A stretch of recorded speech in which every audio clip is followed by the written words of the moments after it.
There's a cancer in the education system. Students with this cancer are 2.5 times more likely to fail a grade. They're less able to focus, less able to memorize, and in a fundamental affront to the purpose of education, this cancer inhibits a student's ability to create new brain cells. It's not an uncommon cancer. The majority of American students experience it to some degree by the time they're teenagers. And yet, our education system doesn't set aside the resources to deal with this. Now, before I name this cancer, I want to tell you why I'm talking to you about it. Before I came to the GSB, I lived and worked in downtown Detroit, where I helped start a coding boot camp company. I'm proud to say that we trained hundreds of adults in a new career path, software development. But what bothered me at the time was that we were turning away hundreds more. And as I looked at their applications, I realized we weren't turning them away because they had bad attitudes, and it wasn't because they lacked the right motivation. Instead, they had been so deeply underserved by their K-12 education that they were incapable of learning what we had to teach. So I looked into the best analysis and research to understand what is so wrong with K-12. And what I found was that the culprit isn't teacher tenure, and it isn't because there aren't enough iPads in the classroom.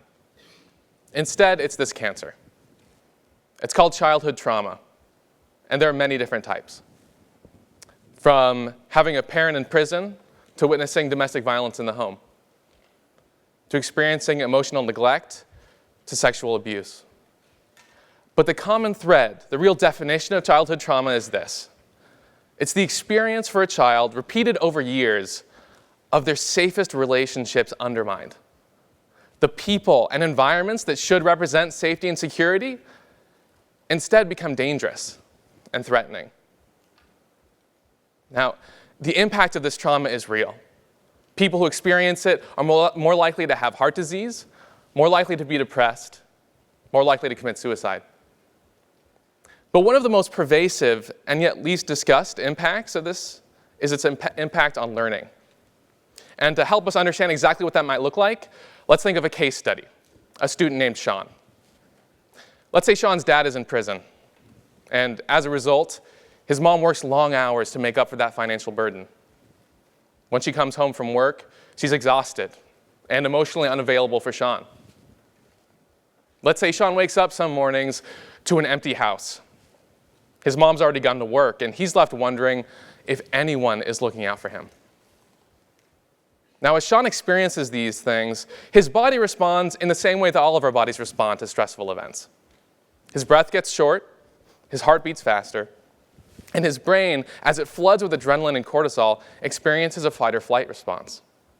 It's concerned with only one thing: getting Sean out of the situation. It can't think any deeper than that. And that's where Sean's learning gets affected. Because every morning when Sean goes to school, it looks like he's leaving the cause of his trauma at home, but the effects stay with him. He may look like he's ready to learn algebra or grapple with the big questions of history, but his mind has become accustomed to responding to trauma, and that doesn't stop in the classroom. His brain is physiologically incapable of learning, and his brain chemistry becomes the barrier to a quality education. Now, a fight response in the classroom might look like Sean acts out and is disruptive. A flight response might look like he's uninterested or disengaged. And if Sean's at a school that hasn't trained its teachers to recognize these things as potential symptoms of childhood trauma, Sean might just be ignored as a problem child. And if he never gets to a school that is prepared to understand what he's struggling with, he might get robbed of an education that he deserves. His very future becomes a victim of his trauma. Now, I know we're talking about the education system here. Child Protective Services is supposed to stop this trauma from happening. But what I think is so critical to understand, and the reason why I'm standing here talking to you today, is that I think that schools have a critical role to play in helping students get the tools and resources they need to overcome the impact of the trauma they've already experienced. I think we need to redefine what we consider a quality education.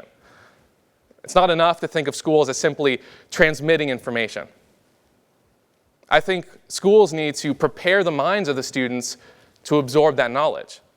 Because it doesn't matter how fantastic your curriculum is if you're trying to teach students whose brains are insulated by the effects of trauma.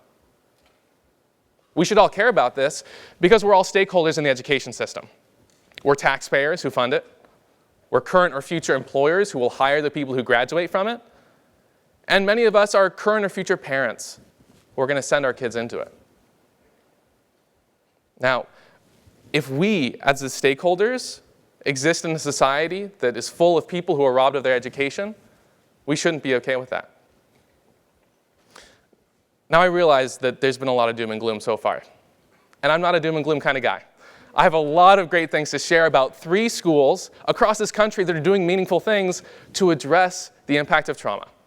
The first one is a high school in Washington State. They've taken an institutional approach. They've put aside the resources to train teachers to recognize and deal with the impact of trauma among their students, and hired mental health professionals on site. What this looks like is when a student like Sean is acting out in class, his teacher doesn't ask herself initially, what's wrong with Sean?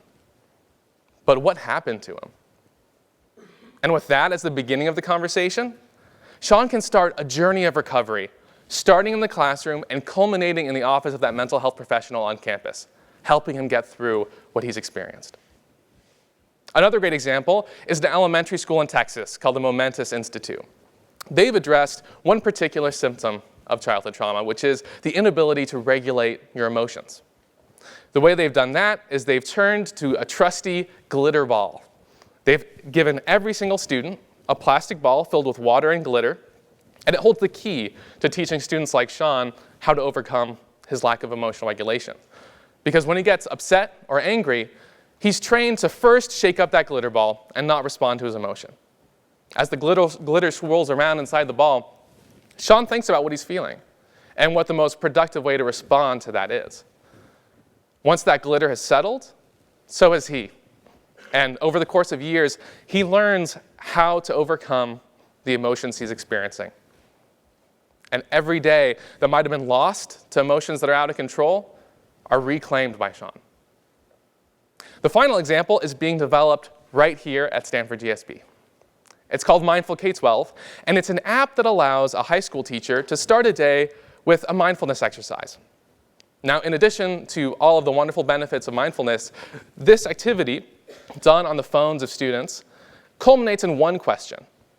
What emotion do you feel most this morning?